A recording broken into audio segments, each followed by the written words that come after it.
Ticket न मिलबारु भो भो हुई कांदिले बिजेडी नेता बालेश्वर रेमुणारू बिजेडी टिकेट आशाई थिले बिजु छात्र जनता दलर साधारण संपादक चंदन मालिक तेबे एठू दल विद्यास्मिता महालिक को प्रार्थी करबा परे आज खोलाखोली निजर असंतोष व्यक्त करछिन एवं गणमाध्यम सामने समर्थकों को संबोधन कला बेले कांदी कांदी निजर क्षोभ प्रकाश करछिन दल पई बहुत काम करथिले दल प्रतिश्रुति भी देइथिला किंतु शेष मुहूर्त रे तांको बाद दिया जाइथिबारु असंतोष प्रकाश करछिन जो टिकेट देबार नथिला ताले एते काम काहेकि कराउथिले बोली से प्रश्न करछन्ती।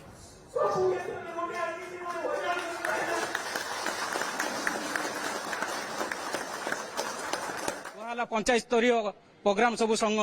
करंतु जतले पंचायत स्तरीय संगठन कर साला परे सचेतनता कार्यक्रम करिकि कि भाव बिजु जनता दल को संगठित करियब सेतले कार्यक्रम करिया पई निर्देश दियाला किंतु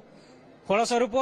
जेतले हमकु प्रतिश्रुति दिया हैतिला निर्वाचन रे जे तुमको प्रार्थी करा जिवो किंतु रात राति किभଳି भाबरे प्रार्थी चयन करी चेंज कर दियाला सेथि पई आज आमे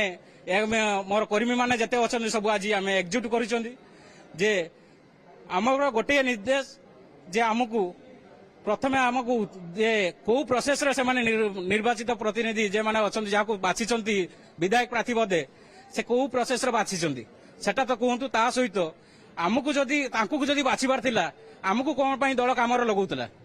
आमे कोन करिमे माने आमे आसिलु हमर समस्त संपत्ति पखरु धन पैसा सब जहाँ भी बिक्री करके आनिकी दल पई काम कलु।